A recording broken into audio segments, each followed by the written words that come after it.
হুট করেই প্ল্যান করে ফেললাম আমি আর আমার আপু দুপুরে বাহিরে লাঞ্চ করব, তো চলে গেলাম নারায়ণগঞ্জ। আসসালামু আলাইকুম এভরিওয়ান, কেমন আছেন সবাই? আশা করি সবাই ভালো আছেন। অ্যানাদার নিউ ব্লগ নিয়ে চলে আসলাম আপনাদের মাঝে। আশা করি ব্লগটি সবাই ভালো লাগবে। ভালো লাগলে লাইক কমেন্ট শেয়ার করবেন। ফেসবুকে আপু ঘুরতে ঘুরতে দেখতেছে কোনো এক রেস্টুরেন্টে অফার চলতেছে, তো অফার যেহেতু চলতেছে এটা মিস করা যায় না। তো আমি আমার আপু চলে গেলাম রেস্টুরেন্টে। রেস্টুরেন্টের নামটাও বললাম না।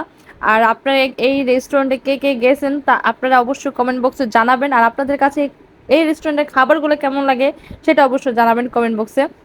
যাই হোক, আমরা যাওয়ার পরে তাদের চার রেস্টুরেন্টের চারদিক দিয়ে দেখলাম, অনেকটাই সুন্দর ছিল, তাদের বিহেভিয়ারটা অনেক ভালো ছিল।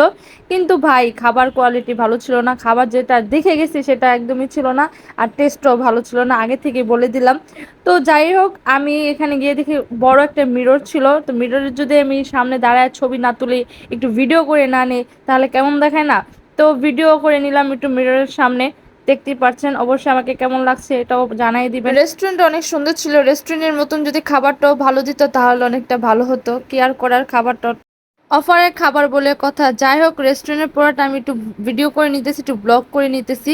তো আমার ব্লগটি অনেকটি ছোট হবে, অবশ্যই সবাই দেখবেন, লাইক কমেন্ট শেয়ার করবেন। আর দেখতেই পাচ্ছেন আমার আপু মোবাইল দেখতেছিল আর আমি এর মাঝে খাবারটা অর্ডার দিয়ে দিতেছিলাম। খাবারটা দেখতেও অতটা খারাপ ছিল না, কিন্তু ভাই আমি কোনো টেস্টই পাইনি, যেটা সত্য কথা বললাম, যে আমি কোনো খাবারের টেস্টই পাই নাই। তো যাই হোক, খাবারটা অর্ডার দেওয়ার পরে আপু আর আমি বসে একটু ব্লগ করতেছিলাম, কিছু ছবি তুলতেছিলাম, একটু গল্প করতেছিলাম। অনেক দিন পরে দেখা আমাদের, তো একটু তো গল্পটা করতেই হবে তাই না? তো আমরা ওখানে অনেক সময় বসেছিলাম, আমাদের এমন কিছু বলে নাই। তো দেখতেই পাচ্ছেন অবশেষে আমাদের খাবারটা চলে আসছে। দেখতে কিন্তু কতটা ইয়ামি লাগতেছে না, কতটা জানি মজা হয়। ভাই একদমই মজা ছিল না, একদমই ছিল না।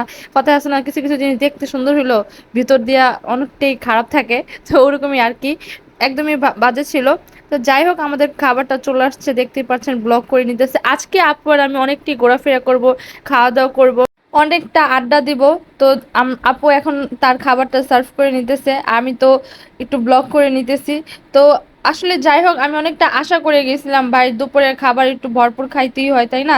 যাই হোক, ভরপুর না খাইতে পারলেও একটু যদি মজা হইতো তাও মনটা একটু সান্ত্বনা দিতাম যে না, খাবারটা একটু মজা হয়েছে। তো যাই হোক, কপালে যেটা ছিল সেটাই হয়েছে। তো আমরা খাওয়া দাওয়া করা শেষ করার পরে এখানে বিলটা আপু দিয়ে দিতেছে আমাদের। বিলটা যেন কত ছিল আমার মনে নেই। তো দেখতেই পাচ্ছেন আপু বিলটা দিয়ে দিতেছিল। তো আমরা বিল দেওয়ার পরে একটু মিররে একটু ব্লগ করব, মিররে একটু ছবি তুলবো, মিররে দুই বোনের একটা ভিডিও করে নিব। ভিডিও করার পরে আমরা শহীদ মিনার চলে যাব চা খাওয়ার জন্য। চা না খেলে ভাই আমার চলবো না, আমার তেঁতুল চা খেতেই হবে, তেঁতুল চা ছাড়া আমার উপায়ই নাই ভাই। তো দেখতেই পাচ্ছেন আমরা মিররে একটু ভিডিও করে নিছি আর আমি আপু চলে যাচ্ছি এখন চা সারা। আসলে রেস্টুরেন্ট একটু সুন্দরই ছিল, একটু যদি আপনারা খাবারটা ভালো রাখতেন। যাই হোক ভাই, আমি নেক্সট টাইম আর এই রেস্টুরেন্টে আসবো না ইনশাআল্লাহ। নেক্সট টাইম যেন না আসা হয় এখানে। তো এই রেস্টুরেন্টটা মনে হয় একটু নতুন নতুন, আমি কখনো দেখিনি বা আসাও হয়নি, আপু নিয়ে আসছে দেখে আসছি। তো এখন চলে যাব আমরা চাষারা। চাষারা থেকে আমরা চা খাবো, চা খাওয়ার পরে যে যার মতন বাসায় চলে যাব। তো আমার এটা বোনও বলতে পারেন, আমার ফ্রেন্ডও বলতে পারেন, যেইটাই হোক, কিন্তু আমরা খুবই ক্লোজ, বন্ধুর মতো বান্ধবীর মতো চলাফেরা করি। তো অনেকদিন পরে আমাদের দেখা হয়েছে। তো ঘোরাফেরা না করলে কি আর হবে? তো এই চলে আসলাম, এখন চা অর্ডার দিয়ে দিব। আমি নিয়ে নিছিলাম তেঁতুল চা আর আপু নিছে দুধ চা। তো আমাদের চাটা হইতেছিল আর আমি একটু কথা বলতেছিলাম, কথা বলতে বলতে আমাদের চা চলে আসছে। তো দেখতেই পাচ্ছেন চা চলে আসছে। আশা করি আমার ব্লগটি সবাই ভালো লাগছে, ভালো লাগলে লাইক কমেন্ট শেয়ার করবেন। আল্লাহ হাফেজ, টাটা।